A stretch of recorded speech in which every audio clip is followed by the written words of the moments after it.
Energized show, up the Irish.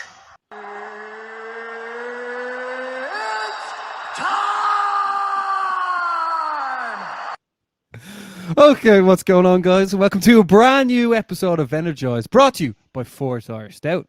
Ross, are you intoxicated or something? Introduce the guest, man. Today, we are bringing you one of the favorite voices of the UFC. It's the man with the velvet smooth voice. It's the one and only John Gooden. John, how are you doing, my friend? I'm doing well. Thank you very much for the kind words. Doing all right, 2024. I'm delighted to be coming out the gate with you guys. No, yeah, we're getting the band is back together from UFC 286 for us. Yeah. It is indeed. It is indeed. And what an event that was. What an event that was. And look, we won't have the same podcast guests as that time. I think we had Tom Aspinall and Ioanni and Jacek. Yuri Prohashka. Yuri Prohashka and Arnold Allen. You know Arnold what I mean? Allen is actually on this weekend's card as well, lads. Yeah. We had some unbelievable guests on this time, but you're stuck with us three this time, so you'll probably get more joy out of listening to John this time out. But unbelievable stuff. John, big year ahead of us. Kicking off at UFC 297 with probably the man who stole 2023, Sean Strickland. What do you make of this main event, and what do you make of the rise of Sean Strickland? If someone told you at the start of 2023, Sean Strickland would be sitting there with the middleweight title, would you have believed them? I mean, it was, if we go back to years before, because I actually commentated on Sean Strickland when he fought in Germany, and he was a lunatic back then. I remember him walking around with like a World War II army hat on all around Berlin. I was like, oh my goodness, this guy is not shy in coming forward. But if you'd have asked me back then, do I think that guy was middleweight champion caliber? Probably said I'd need some convincing. But this just goes to show, right? It just goes to show many twists and turns. And he is quite something, isn't he? That was a huge upset. But you know what? The guy he's got all of the ingredients. He really has, from a fighting standpoint, not just a marketing standpoint, like all the ingredients, and he answers the call. He's tough as nails and can come off the couch on 6 weeks notice or whatever it is and beat just an incredible fighter in Adesanya, essentially at his own game. Like mentally, physically, that takes like the highest of the high. I still can't believe what a performance he put on against Adesanya as well. That was unbelievable. Yeah, you really dominated him, and he nearly finished him at one stage as well, which was incredible to see. And now he's fighting, I don't know, maybe Adesanya's arch nemesis at the moment, Dricus du Plessis. And like that man, I think there was question marks around his gas tank and his abilities, but once he went out there and beat Robert Whittaker, I think that answered a lot of those questions. And I think this is going to be an unbelievable fight. I think we're going to see a lot of this, take place on the feet, and I think it's going to be he who hits hardest. What do you think, John? Yeah, again, just backing off the coming off the back of the question you asked, if we went back to 2022 and said Dricus du Plessis versus Strickland for the middleweight belt, I'd be like, what, really? The awkward guy from South Africa who looked phenomenal, like physically, but can he really carry that kind of power and style over an extended distance? And Sean Strickland, the guy who takes a lot of risks and, answers the call and late notice fights here, there and everywhere, which is a risky way to approach your career, and smacks of someone that doesn't really care as much for the results. He just wants to go out there and he just wants to fight. But you often see those guys have mixed records. So to see those two, I'm like, that's not happening. But here we are. I cannot hold Robert Whittaker in high enough regard. If you beat Robert Whittaker, you deserve to have a look at the title, because for the longest time, he was causing all the problems, wasn't he, at middleweight? Like, no one was able to bridge that gap. And then Whittaker apparently wasn't able to bridge the gap to get his hands back on the title. It was a very interesting dynamic. So du Plessis breaking through, that's quite something. And I mean, mentally, he just seems so confident.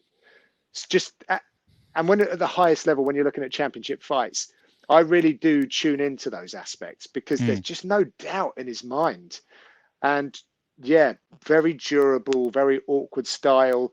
I think he's a troublesome style for Strickland, and I think he's got a good chance of upsetting things. And can you imagine, like, Jesus, middleweights could be blown wide open once again after a period of seeing such a dominant force right at the top.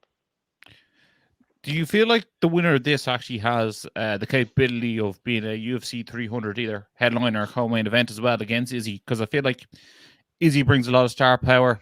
The him versus Dricus rivalry, Africa versus Africa, and then obviously just Sean Strickland is just box office at the moment, especially with the promo for this fight is based on Strickland asking Gilbert Burns' kids to move out of the way and then having a bust up in the crowd. Mental.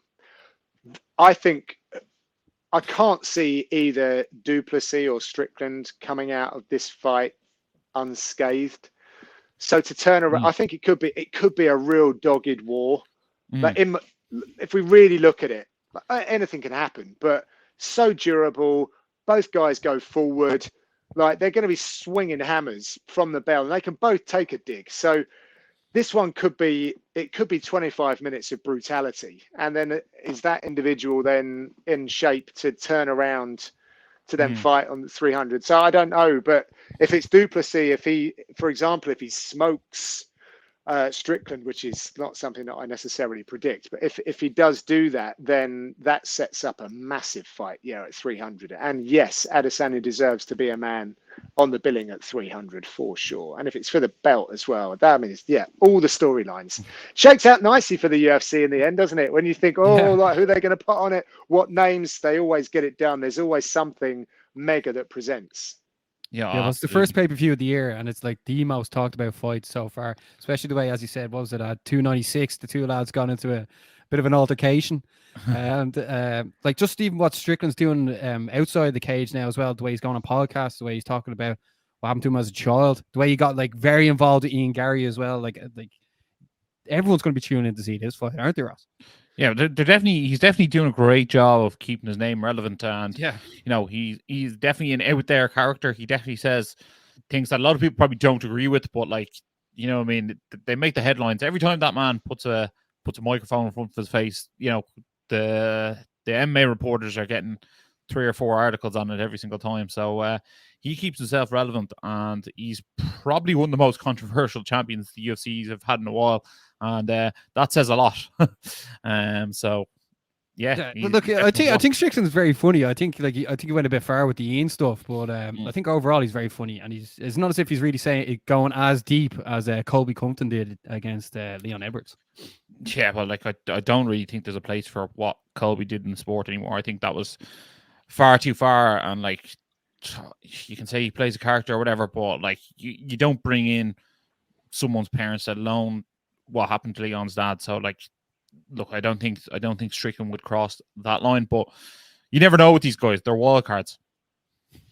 Yeah, I think there'll be an element of self-regulating that happens there. I think because of the backlash from the Colby thing, other fighters will understand, because you can play the heel and you can be the bad guy, but essentially I think unless you're a complete sociopath, then it will seep in to your pores and you'll realize the parameters. And you can't, like the UFC aren't going to be able to say, you can't say this, you can't say that. They've grown up letting fighters be themselves, and that's why we love the sport. So to start pulling back on areas, can't see it happening. But there is an element of market forces. So if fans, we all turn around and go, we don't like that, we're not indulging in that, let's have no more of that, then I think that the fighters will respond and we won't see it go to those extremes anymore. But yeah, one thing I will say, I don't want to shatter the illusion, but it's only a small bit, because he definitely is a wild man, and I've had as many wild altercations or just meeting and seeing stuff, observing Strickland. But when I've been behind the scenes with him, he's a pro as well. Like when we got to get down and do the work, like promotional stuff, it's almost like he knows how he's seen. So he almost makes you feel even more comfortable going, look, I know like that, but I know that this is meant to be. So we're good. And so that was quite interesting. He's not completely aware of insane. It's not a show, but then when it's like when you got to go to work. Like he might be a lunatic when you give him the microphone, but when he's not on that microphone with whoever it might be, he's putting in the hard yards in the gym, and he's a really good teammate. I spoke to Eric Nixick. Check out the podcast on UFC Fight Pass. When I did a good sit down with him, I think he was saying about Sean Strickland being fun to have around and a very valuable team member. So he does have all of those elements, and you can rely on him for many things. But of course, there is an unpredictability, because no doubt he's lived a very interesting and at times very tough life, and these things come through whether we like them or not. That he's authentically himself, and I think he's still trying to discover many things about him and his way in the world. Yeah, I'm sure the Canadian fans can't wait to see what goes down on Thursday at the press conference as well. What's called that? I think that is with some of these guys. I think the build up for 296. I think people were as excited for the press conference as they were for the fights, and I think when Sean Strickland rolls into town, I think there is a touch of that also. I can see them doing the majority of the talking at this press conference. But I suppose there is another title fight on the card. Raquel Pennington, Rocky is taking on Moira Bueno Silva. They've both put quite a good win streaks together in the build up this one. Moira Bueno's last fight was rolled non-contest. I think she had like some sort of USADA test, but she beat Holly Holm with that neck crank. So what way do you see this one going, John? And obviously, is this one going to struggle to get attention with having someone like Sean Strickland in the main event? Yeah, overshadowed for sure, of course. And that's no disrespect to the ladies at all. It's just those guys have just been in the news. They were in the news as much as Leon and Colby at one stage, and that was supposed to be their spotlight. So, yes, that's just by virtue of current headlines. However, it's a very important matchup. We've seen a very dominant champion in the women's bantamweight division for the longest time. The title doesn't belong to anyone right now, and these are the two next women to go in there. Pena is injured, so I'm sure it'll probably be her next for whoever wins. And we've certainly seen Raquel Pennington a long time, a real veteran. She's been through lots. I can't remember, was it like UFC 224 or something when she had a title shot? Like, she's been through a lot of stuff, and she's now experiencing lots of wonderful things about the human experience. They had a kid, so just being a parent just adds a lot to fighters that are looking for increased percentages of motivation, reasons to exist within the prize fighting field. So she's got that impetus. New team, she's been building herself back up, and we've seen the results. She's very dependable. You can always, you always know what you're going to get from her. But I do feel like Silva she's just got like this innate finishing ability, and in some of these exchanges, particularly with the submission, like that ninja choke you're alluding to, she can snatch shit from different angles. Like, that's a standing submission. If it goes to the ground, she's got a catalogue of ways to finish the fight. So does Rocky as well. So it's really interesting. It's a funny old division, isn't it? Because we've seen a lot of these women like on the go around, but Bueno Silva's slightly newer face to have shaken things up in more recent times. And Pahumpa, American top team, has been guiding her career for a little while now. You saw that he got Pantoja a belt, and whatever they're doing down there is, I mean, we know at ATT, but then I'm talking sort of individual coaches, like Mike Brown had his, he's got his catalogue of Conan had a book of fighters as well. And Pahumpa's got a real good group of ladies at the moment, seems to be getting the best out of them. Like Karolina Kowalkiewicz, she's really turned her career around as well. So I'm interested to see what they come to the fight with. It's a big one, and gold's on the line again. And then it opens up, the Pena matchup, I'm sure. Yeah, absolutely. I think I'll probably lean towards Silva. Sorry, I think I called it a neck crank, but the ninja choke she got against Holm was unusual to see at that level. You know what I mean? It was it was something special. So I think she's the one to watch out for, and hopefully she gets a good rub of the crowd after that as well. So, or if she gets a win here, because I think she could do it one. But there are some Europeans on this card who we want to look at. Arlen Allen has not picked up an easy task against most of our Elevov. You'll probably say better than I will, but he's undefeated. Evloev, I think Yeah, we go. Evloev. Evloev, yeah. Evloev. But look, 17-0. Do it again. No, I'm good. This is number one Obviously, bullshit. obviously, this is a huge test for Arnold Allen. He hasn't probably picked up someone with the biggest name recognition, but he's picked up one of the toughest tasks in the division. So, what way do you see this one going for Arnold Allen? And obviously, this would be, Evloev. No, I've said it wrong again. His biggest opponent to date. So, do you think this is going to be an interesting style one, John? Yeah, definitely. I was very high on Mobsar when he came to the UFC. Really high. Like seeing the damage he did at M1. And it's that style, right? It's just always a tough style to fight. Some people might not enjoy it, but if you've got to face it, your fight camp's going to be hard. And 9 times out of 10, the fight itself is going to be hard. Unless you crack them, big knee, big uppercut or something like that. But I'm just thinking about wrestlers shooting and they seem like obvious weapons.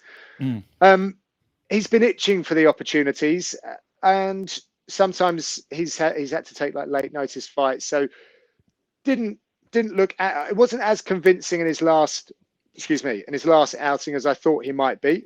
But that's no disrespect to his opponents. I just had such high regard for Evloev, and I thought that he and Topuria were the 2 guys coming up that no one really wanted to fight. And until they get figured out, then there's going to be this fear factor associated with them. But they will all get figured out at some point. And is this the fight where they get figured out? I will say this.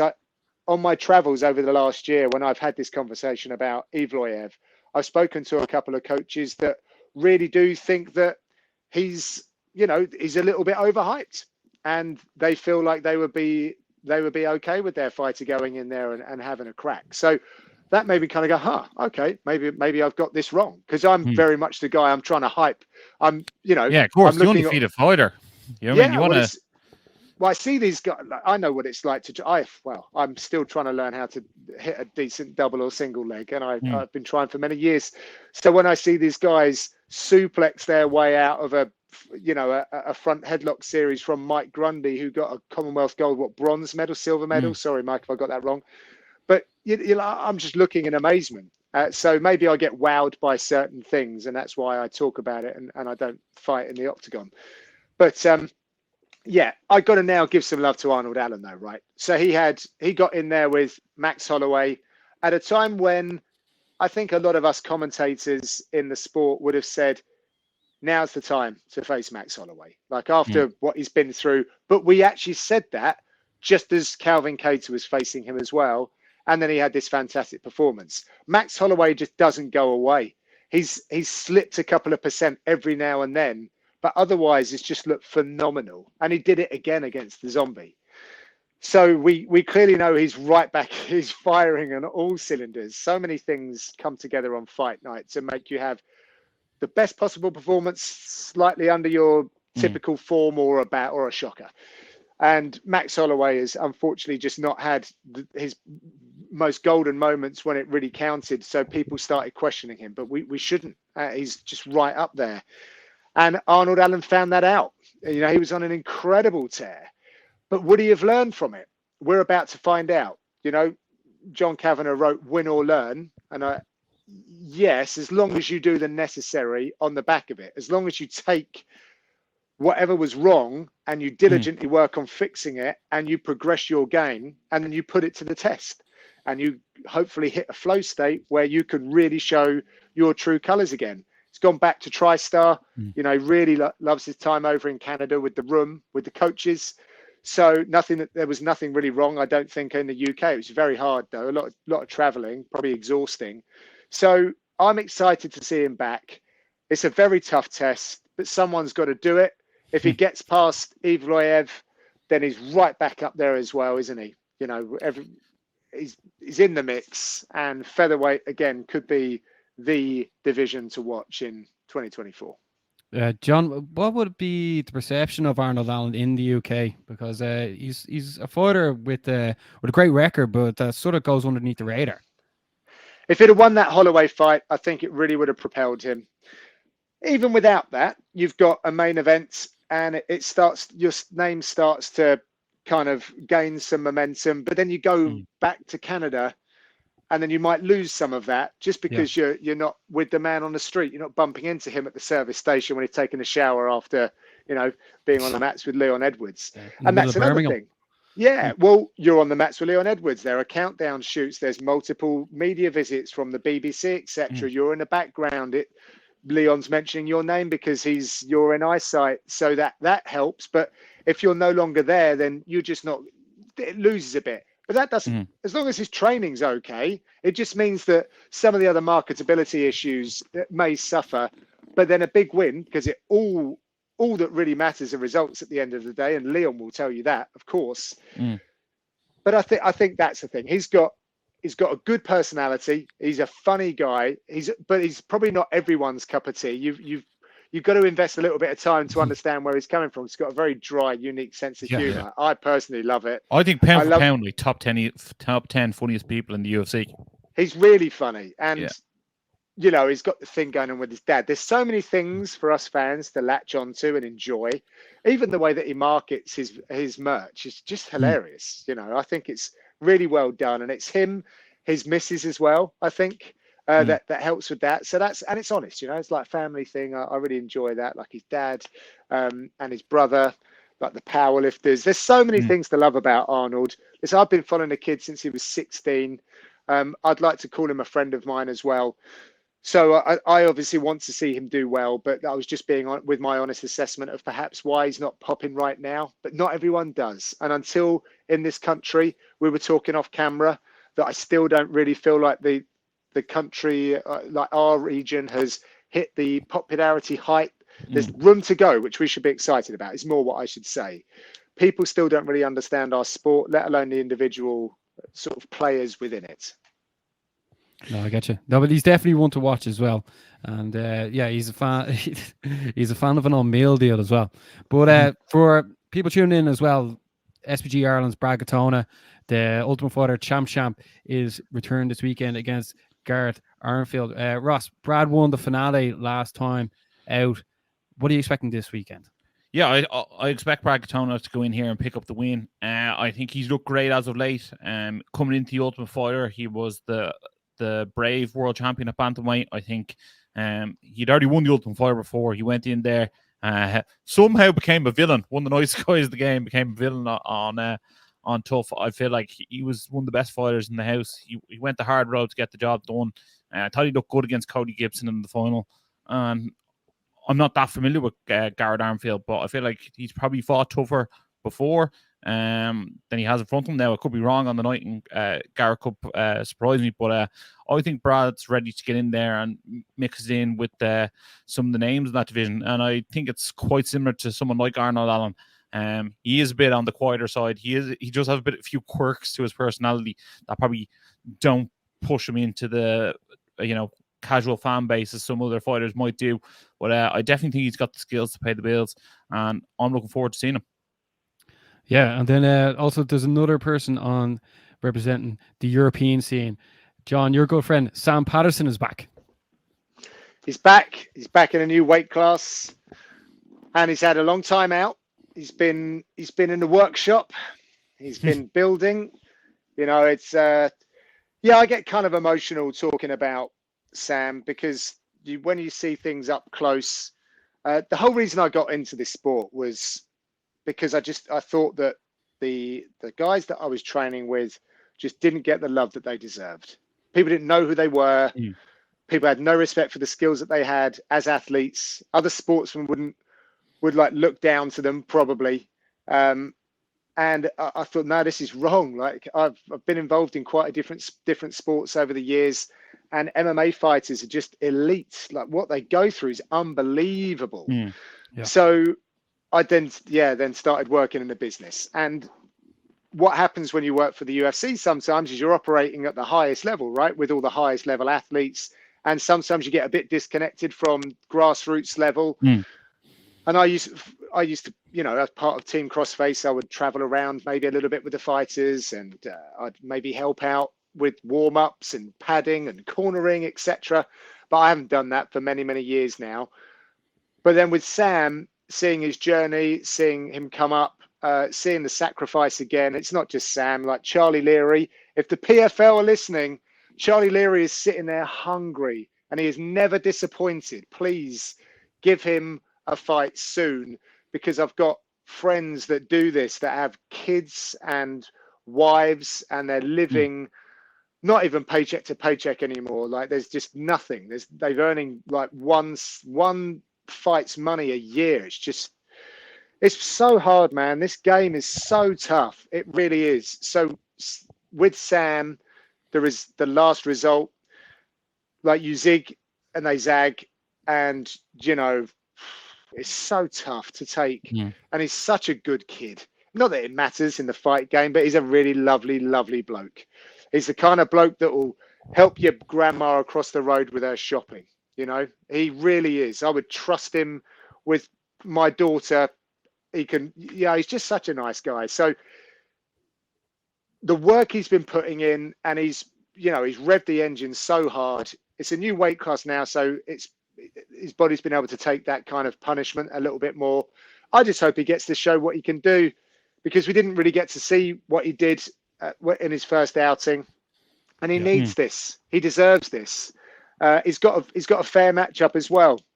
He really has. So I think the guy's a bit more of a vet than Sam, but I think they're both good everywhere, right? They're both dangerous. Who's got it on the night? Who wants it more? I think Sam wants it more, but I don't know.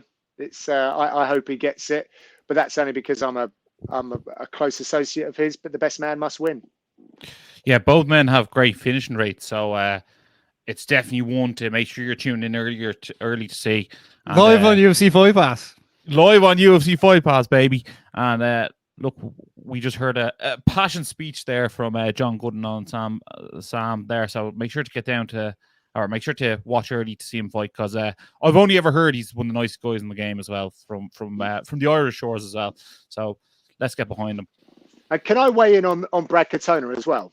Of course, yeah. Because I love the kid. Like I was the guy that produced the feature when he was first getting to the finale for the Ultimate Fighter. So I came over to Dublin. We went to, is it Greystones? Yeah. We went to Greystones, him and Katie. So I got to know Katie a little bit as well, and stayed in touch with him all the way through. I don't think I've called one of his fights actually, which is a shame. But I've watched him train a bunch when I've been over to SBG. I've always had a really good, strong relationship with John, and I've checked in with Brad. And it's kind of, for me, sometimes a little bit curious why he wasn't back in the UFC. And I actually saw him before the Ultimate Fighter was announced, and I almost didn't want to ask him how he's getting on. I could see it in his face that he just wanted to get back there. Yeah. And then when it got announced, I was like, there's no doubt this kid's going to win it. He wins it. He's just so good. He's such a good technician. He's so I don't want this to be taken the wrong way, but this is the most positive thing. Sometimes he's so unemotional. Like he's able to. There are certain people that can fight under the brightest lights. Certain people that don't. They just don't go high and low. Like I really struggle with all that stuff. But he's so his mindset is so steely and focused. And I'm sure there's a bunch of stuff going on under the water. But yeah, he's legit, man. He really is a threat in that division. Just needs that opportunity again. Garrett Armfield's good though, man. I was there in Singapore, and his boxing looked on. I'm not, again, I don't mean to disrespect Kazama. He is not the same level as Brad Katona. Brad has achieved more on the international landscape than what he has. So I don't think he'll be given the opportunities. But still, Kazama's there in a UFC octagon, and Armfield boxed the ears off the guy and then put him away. And they've got, I think he belongs to the Marathon MMA as well. And they're onto a really good thing since the whole Kansas City thing got all juggled up for various reasons. They've now settled, and they've got a really good team. So good coaching, good vibe from what I'm understanding. So it's a good matchup. This would be a good fight. But yes, I like to see Brad Katona succeed. Of course you do. Yeah, absolutely. No, look, it's actually quite a good card from top to bottom. I like when there's European interest in the card the whole way up towards the main event. You also have the likes of Action Man Chris Curtis on the card. Neil Magny's fighting again. Shock. You know what I mean? So like, it is a great Big card fight though as well. That's Mike Malott, right? Yeah, That's yeah. it. So Yeah, and he's listen. Like I know Ian Gary, like Mike Malott to Canadian fans is the next guy. He's the next guy, and if he can get past Neil Magny, he can cut a promo. The kid can talk well, you know. So I feel like he had a really good showing in Vancouver last time.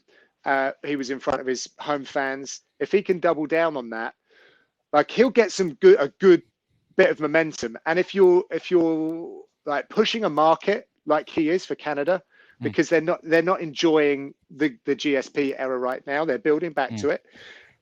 And he's the guy I think that's leading the charge. I love a bit of Charles Jourdain as well. Yeah. But yeah, if Mike, there you go. If Mike can like really rally the fans, like finish off the night well for the Canadians, that's awesome. And I feel like the UFC will look into that. And I wouldn't be surprised if we see someone like him facing Ian Gary down the line. So he's definitely worth keeping an eye on. He's a very, very good guy always round. Let's hope we are impressed with his performance. I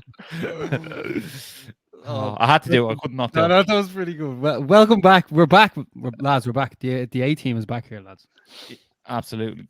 Yeah. Lads, just before we wrap up the show, because we're after keeping John here for ages, and that's UFC 297. John, is there anything you're looking forward to this year that you want to tell the people who are tuning in now to make sure that to look out for? I mean, I don't mean to be the company guy, right? But I think there's a lot to look forward to this year. We got 300 coming up. Obviously, that's massive. The return of Conor McGregor, maybe the next pay-per-view after that. That is, I mean, that's as big as it gets. I mentioned earlier about the featherweight division. This could be the year, because I feel like we've had times where we didn't expect bantamweights to be just so fire, and then they are just so fire. Welterweights, like with Leon, like that just ignited like an interest around certain things. But I do feel like featherweight division, like Topuria Volkanovski, let's see what the result is there, because if Topuria wins there, like, oh my goodness, that opens things up. It's a big ask. It's a tall order. A lot of people questioning Volkanovski now after his last performance.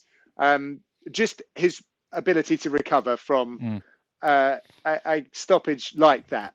I just wanted to be sensitive, because you couldn't find a bigger fan than Volkanovski than me. Like I think the guy is just an incredible human being as well. And I think I was on the call for his debut. I remember talking to him in Sydney, around a little coffee area with him and his coach. I'm so pleased that he stayed to his roots as well, all the way through now. Like the guy gives me the same amount of time from then to now.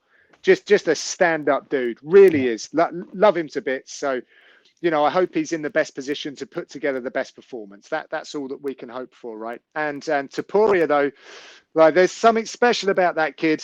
I've been dying to go over to Spain. I nearly made that happen this month. Sadly, with him getting ready, I prefer to wait until this fight's out the way, and I'll go and visit him.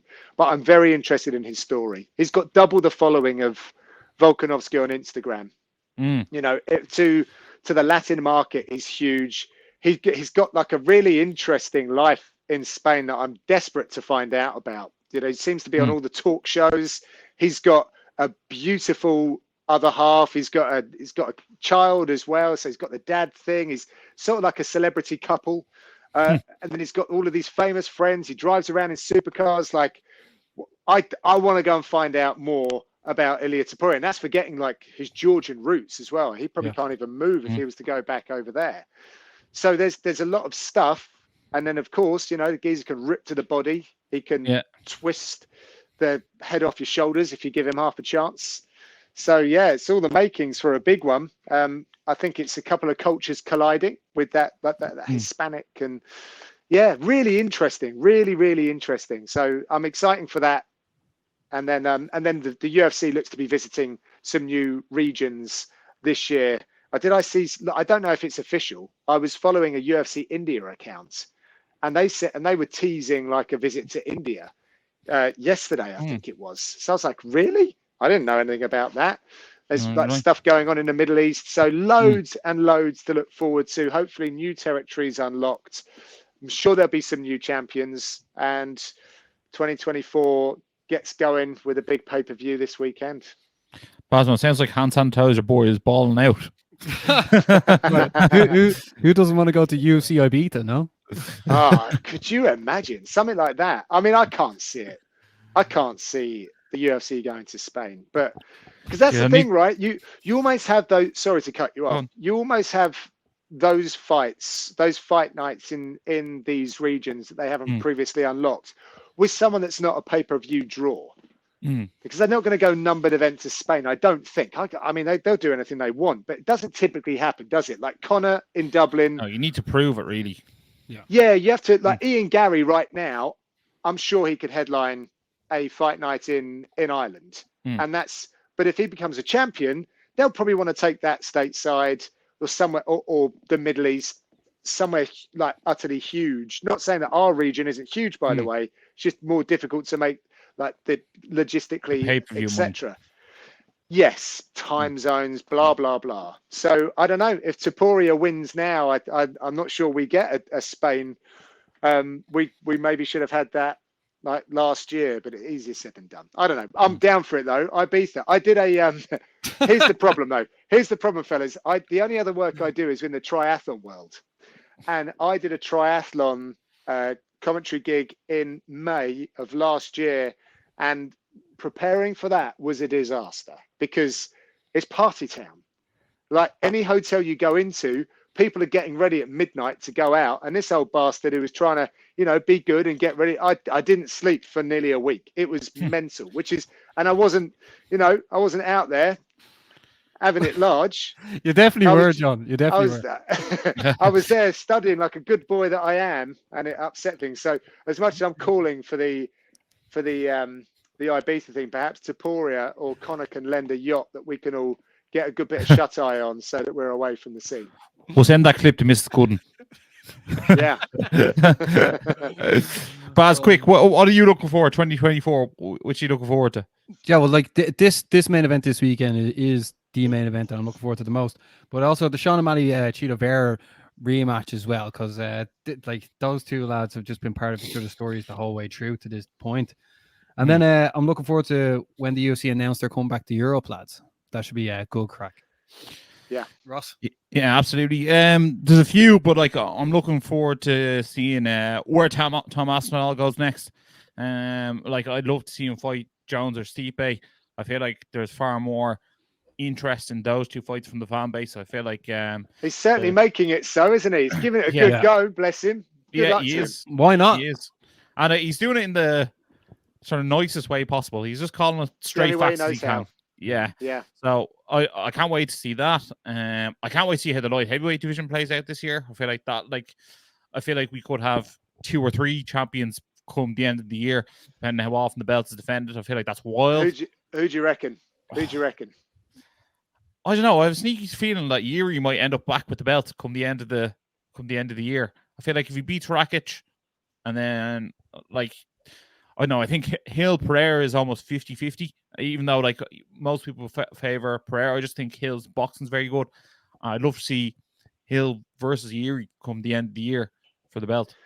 I just can't. I don't know. Yeah, I want to see how Rakic comes back. Like I really like Rakic, and it's forever etched into my memory, that knockout of Jimmy Manuwa. But then he's had some slower fights, so it'd be interesting. But his wrestling's really, really good. Really come on. He's such a formidable athlete. It's just been away for a long time. So let's see how he comes back. I just can't get past Ankalaev now. I mean, I've said he'd be a champion at some point, maybe privately. Said it publicly now. Is this the year? I didn't even mention him, even though we fought 2 days ago. Yeah. And that was a quality win as well over Johnny Walker as well. So it was. The way he won as well. The knockout, like that definitely helps, because he didn't seem to be getting the rub of the green when he got that draw against was it Jan? Jan, it was. I feel like he does promotionally shoot himself in the foot sometimes. And Clive, like the whole like, if I don't give it, if I'm not giving that belt, I'm going to retire. I didn't think that was a good look for him. When he fought Jan, I just thought that was a bit like, all right, mate, like it was a close fight. Yeah. So yeah, it's tough. interesting. I get sometimes when people in their region, when they're champions so hard, I don't know. And when you've got such an incredible run, it's easy for those guys close to see. But the UFC, you know, they have a broader view, don't they? And yeah, well, you know, but results, you can't dispute the results. So Yeah, let's see how it all shakes out. But yeah, that's a good division. yeah, it is. Exactly. I think it's. I think it needs to be reignited, and I think sometimes with the hot potato with the belt is always interesting. Yeah, lads, just before we wrap things up, John, is there anything you want to say to people tuning in now who are definitely going to be tuning in and watching your work in UFC Fight Pass? Oh, that's very kind of you. Yeah, well, I've got more stuff coming. I've got some good conversations about to be released. One with Eric Paulson, which will be dropping soon. That has been delayed, but hopefully drops very, very soon. Cole Prince, Lerone Murphy's coach, a very, very interesting conversation with him. He's one of my favorite people in mixed martial arts. So we had a really good conversation. I'll be going out and visiting more fighters in between commentary assignments. So yes, please stay tuned to my socials. I hope to be bringing you more, and just wishing everyone the very best 2024. You know, it's a good time of year to start things. I'm one that, you know, it just rolls through, right? But it is a good time of year to just say to everyone, I hope it's a healthy, happy new year. I hope you achieve some new things and life is kind to you. There we have it. John Gooden, thanks very much. Hopefully we get the band back together again this year. Yeah, Who knows? hopefully Maybe I beat it. Yeah. Let's go.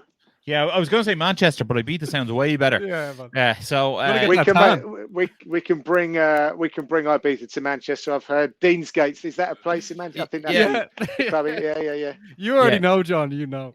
yeah, exactly. What's it called? We can have Lerone Murphy show us around. You know what I mean? So yes, no mess there. or Bisping. I mean, I'll take Bisping. either. I think it would be a wilder night if Bisping shows us around. Or Aspinall, actually, as well. And get Mohammed Makayev jumping on board as well. Yeah, getting those guys involved. Yeah, we're spoiled for choice. McCoy rolls too deep with that squad. He shows up to his hotel with about 40 people. That fella. Yeah. Too many supercars, though. Yeah, too many supercars. But John, look, thanks a million for joining us. Really appreciate it. We'll speak again soon. Barry, great start to the new year. Can't wait for it. For those who are watching at home, make sure to like, share, subscribe. And as always, stay energized. Energized show, up the Irish. Been sussing you guys a couple of times. I've seen a couple of clips. I think you done some interviews with Dylan Moran and that I saw. So keep going, keep up the good work, guys.